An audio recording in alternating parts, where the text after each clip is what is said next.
हरे कृष्णा। भगवत गीता की इस वीडियो में हम शुरू करेंगे 11वें अध्याय का 41वां श्लोक। इसमें अब जब चारों तरफ से भगवान को उसने नमस्कार किया अर्जुन जी ने, और ये समझ लिया कि उनके जन्म का प्रयोजन क्या है, मतलब कि उनकी इस लीला का प्रयोजन क्या है, तो उसके बाद उनको घबराहट हुई।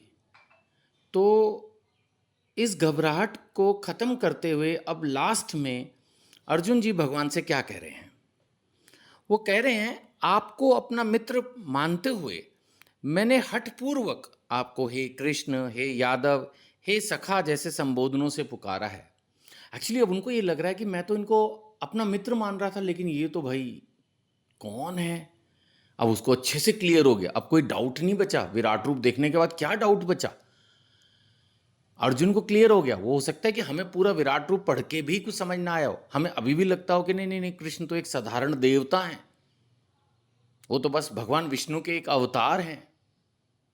ठीक है, बट अर्जुन को क्लियर हो गया। तो अर्जुन कह रहे हैं कि मैंने आपको हठपूर्वक, कभी कभी होता है ना जैसे दोस्त के साथ थोड़ा ऐसा कर लेते हैं, तो उसने कहा कि मैंने आपको कभी हे कृष्ण, हे यादव, हे सखा जैसे संबोधनों से पुकारा है क्योंकि मैं आपकी महिमा को नहीं जानता था। देखो, हो सकता है हम में से भी बहुत लोग भगवत गीता पढ़ने से पहले कृष्ण को अच्छे से ना जानते हों, बट अब तो जान गए हैं। खैर, तो यहां पर अर्जुन यही बोल रहे हैं, मैं आपकी महिमा को नहीं जानता था। मैंने मूर्खतावश या प्रेमवश जो भी किया हो, कृपया करके मुझे क्षमा कर दें। भक्तों का यही भाव होता है, भगवान आपकी सेवा हमने अपनी तरफ से पूरी की, लेकिन फिर भी कोई त्रुटि रह गई हो तो कृपया क्षमा कर दें।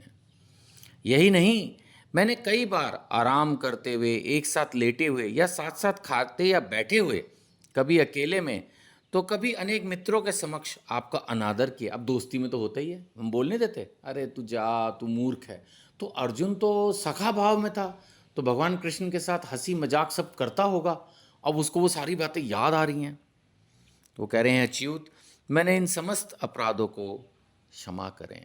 तो वो भगवान से बेसिकली अपने उस बिहेवियर के लिए, वैसे उसने कोई पाप नहीं किया होगा, बट एक जो फ्रेंडली बिहेवियर किया उसके लिए भी वो क्षमा मांग रहा है। अब हम चलते हैं 43वें श्लोक में। वो कह रहे हैं, आप इस चर और अचूर जो भी कुछ दिख रहा है संपूर्ण दृश्य जगत के जनक हैं।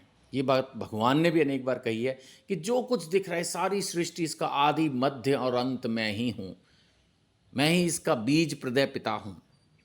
फिर वो कह रहे हैं, आप परम पूज्य महान आध्यात्मिक गुरु हैं। देखिए, यहां पर वो कह रहे हैं आप भगवान भी हैं और गुरु भी हैं, है ना। सो हमें जो धरती पर गुरु हैं, जो दीक्षा गुरु हैं, उनको भगवान के समान रिस्पेक्ट करनी है, लेकिन हमें ये समझना है कि वो भगवान के इक्वल नहीं है। कुछ लोग ये, मैं ये नहीं कहूँगा गलती, देखो हर एक का अपना भाव है, लेकिन हमें ये नहीं समझना कि अगर हमने गुरु धारण कर लिया है तो अब हमें भगवान की आवश्यकता नहीं, या गुरु भगवान के भी समान है, या गुरु भगवान से भी ऊपर है। ऐसा नहीं है। हमें गुरु को सम्मान भगवान के बराबर देना है। हमें गुरु की इज्जत, गुरु की आज्ञा का पालन भगवान की आज्ञा के पालन के समान करना है, लेकिन ये नहीं समझना कि गुरु भगवान के इक्वल या उनसे ऊपर है। भगवान के ना कोई इक्वल है, ना भगवान से कोई ऊपर है। सम्मान बेशक हम गुरु को भगवान के इक्वल दें, ठीक है। ये सही स्थिति है मेरे अनुसार, और जितना मैंने आज तक शास्त्रों से अध्ययन किया उसके अनुसार। तो वो बोल रहे हैं कि आप परम पूज्य महान आध्यात्मिक गुरु हैं, ना आपके कोई तुल्य है, ना ही कोई आपके समान हो सकता है। हे अतुल शक्ति वाले प्रभु, भला तीनों लोकों में आपसे बढ़कर कोई कैसे हो सकता है? ना तो भगवान से बढ़कर हो सकता है, और अर्जुन भी पूरा विराट रूप देखने के बाद समझ गए, ना आपके कोई इक्वल हो सकता है। यही वास्तविक स्थिति है भगवान की। अब 44वें श्लोक में और बड़ी कुछ इंटरेस्टिंग बातें हमारे जीवन से रिलेटेड भी आ रही हैं। अर्जुन जी कह रहे हैं कि आप प्रत्येक जीव द्वारा पूजनीय भगवान हैं। मैं आपको गिरकर प्रणाम करता हूं और कृपा की याचना करता हूं। अब ये लाइनें थोड़ा ध्यान से पढ़ना है। जिस प्रकार पिता अपने पुत्र की ठिठाई सहन करता है, यानी अगर बच्चा, अब जैसे कोई छोटा बच्चा होता है, वो कई बार अपने पिता को ऐसे मार देता है जाके, उसको नहीं समझ है, तो वो उसको पलट के मारने थोड़ी लगता है, उल्टा वो कई बार खुश भी हो जाता है। या अगर थोड़ी लग भी जाए तो एक बार तो थोड़ा सा चेहरे पे हल्का सा 1 सेकंड के लिए भाव आता है, लेकिन फिर देखता है बच्चा है तो वो भाव एकदम खत्म हो जाता है। सो जिस प्रकार पिता अपने पुत्र की ठिठाई सहन करता है, दूसरा एग्जाम्पल दे रहे हैं, मित्र अपने मित्र की घृष्टता सह लेता है। मित्र भी कई बार बहुत कर देते हैं, लेट हो गए या कुछ कह सुन दिया, लेकिन फिर हम दोबारा नॉर्मल होकर जीवन जीने लगते हैं। तो दूसरा एग्जाम्पल पहला दिया पिता और पुत्र का, दूसरा लिया मित्र और मित्र का, या मित्र अपने मित्र की घृष्टता सह लेता है। फिर तीसरा एग्जाम्पल, या प्रिय अपनी प्रिया का अपराध सहन कर लेता है। कोई भी आदमी अपनी गर्लफ्रेंड या वाइफ का, प्रिय अपनी प्रिया का अपराध सहन कर लेता है ना। उसी प्रकार आप कृपा करके मेरी त्रुटियों को सहन कर लें। तो यहाँ पर 3 एग्जाम्पल मिल गए। अगर आप पिता हैं तो अपने बच्चे की घृष्टता सहन करनी होगी या कर लो, उसको फिर भी भक्ति में प्रेरित करो। मित्र जो है अपने मित्र की घृष्टता को सह लेता है, तो कहीं ना कहीं ये भी वर्णन यहाँ पर आ रहा है।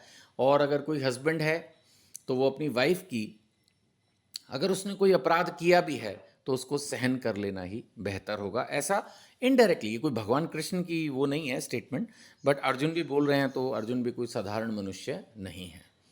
तो ये कुछ हमें इस वीडियो से, इन श्लोकों से सीखने को मिला। आशा करता हूँ कि अब आप बने रहेंगे और जल्दी हम भगवत गीता पूरी करेंगे, और दूसरे लोगों को भी ये वीडियोस फॉरवर्ड करें, उनको भी भगवत गीता पढ़ने के लिए प्रेरित करें। हमसे जुड़ने के लिए, सेवा में जुड़ने के लिए वीडियो पर नंबर दिया, उस पर संपर्क करें। हरे कृष्णा।